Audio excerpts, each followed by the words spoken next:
Part 4, Bugout, Day 6, Thursday, June 9th. 30, Kelton. All amusing, and Henry is smug about his plan working. Kelton sits, thinking about all the ways he can cause physical harm to Henry once they reach the shelter. He knows he can't act on it, but it's nice to think about for now. He's surprised that Alyssa even left the shelter, knowing how safe it is, but she accepted the moon pies and hugs from Charity, as did everyone else. Driving, they decide that waiting another hour to get water for themselves is doable. By then, they should be at the shelter anyway. They pass the time listening to the emergency broadcast coming to the beaches soon. Kelton doesn't believe that for a minute, thinking about what goes into helping all of these people, but doesn't say anything. Finally, they enter the Angeles National Forest and see remnants of an abandoned roadblock. Kelton tells the group there is about 10 miles left and navigates Henry onto a narrow dirt path. His excitement is building, as is his gratitude for even having this shelter. When they reach the bugout, everyone is confused because at first they see nothing. It's Alyssa that figures it out. The A-frame structure has mirrored sides that camouflage it. Kelton finds the hidden key and triumphantly welcomes everyone to Castle McCracken. 31. Jackie. All Jackie cares about right now is liquids. She doesn't care if it's hot or cold, just that it's a drink. Finally, Kelton opens a door and she is not impressed with what she sees. The place is a mess. Food, boxes, cans, and clothes litter the floor. It's a disaster, and Kelton is speechless.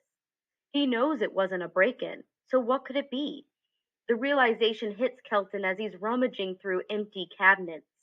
His brother was there. He lived there when he lost his job and didn't tell anyone. He knew he could live off what he needed and in turn depleted any and all resources they'd been counting on. 32. Alyssa. Alyssa takes in the disastrous bug-out shelter and processes it as just a glitch. She's thankful to Henry's stubbornness against drinking the aquavita. Kelton is desperate to find anything useful, even though he's looked through everything more than once. When he exclaims that his brother knows better, Jackie is quick to say, knew better, which feels unnecessary right now. They find some top ramen, which ironically just needs water. Jackie finally gets Kelton to abandon the shelter, and they make their way to the truck and to the water. Jackie tries to open the box, but needs a knife or something sharp. She asks for the keys from Henry, and he reluctantly hands them over. She saws away at the box until she finds nothing. No water, just glossy brochures for Aquaviva. The truth slams into Alyssa as she realizes this was their last hope at water. Not only that, but Henry knew the truth, and now he's nowhere to be found. 33. Henry. Henry regrets not having an exit plan before he left the group, but he was caught off guard by the bug-out being destroyed. He never thought the taped-up case of water would ever be an issue. He should have taken the car when he had a chance, but now his plan is to find Charity in the commune and live there. He can be a productive member of society in exchange for water. He's not sure if he can make the trip, but he has to try. Before he makes it to the road, he's tackled by what he thinks is a bear. Turns out, it's worse. 34. Kelton. Tracking Henry is easy, especially since he didn't use any special skills to find the road.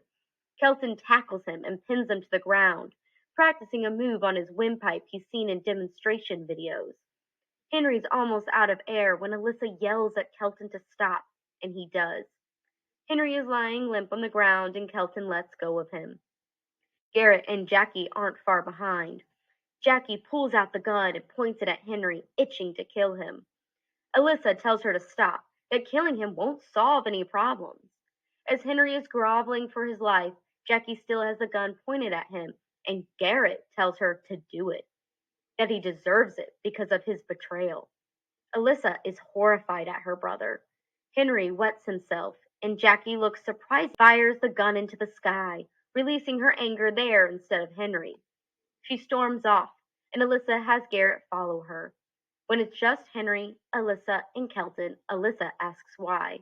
His response is that they would have left him there if he didn't have anything to trade with, and they made the assumption it was full of water. He never told them there was. 35. Alyssa. Focusing on a solution is what's helping Alyssa process all of this, but she can't help thinking about how Henry has doomed them all.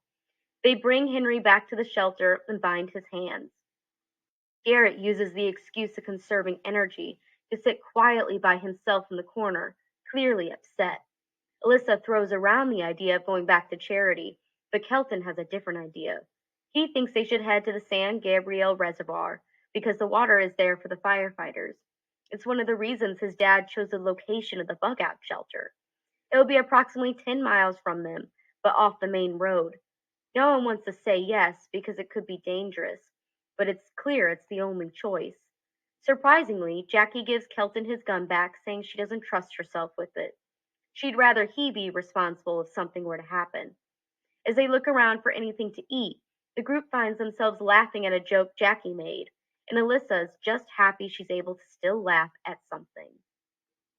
36. Kelton.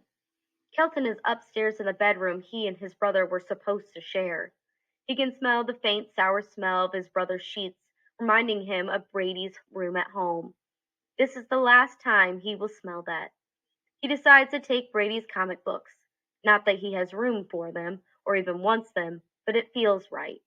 When he looks up, he sees Alyssa staring at him, and he tells her how much of a screw up his brother was. This opens the floodgates, and all of his fears come out, especially that he doesn't know if his parents are alive, and he might be an orphan. Alyssa understands all of this and tells him this is a problem for tomorrow. Kelton apologizes for peeking into her room with the drone. He feels terrible and gross about it, and did at the time, but he still did it. Alyssa wants to know what he saw when he looked.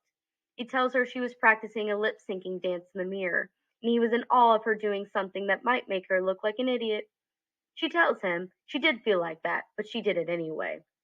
Then she slaps him in the face hard enough that it will leave a mark. He tells her he deserved that, asking if they are even now.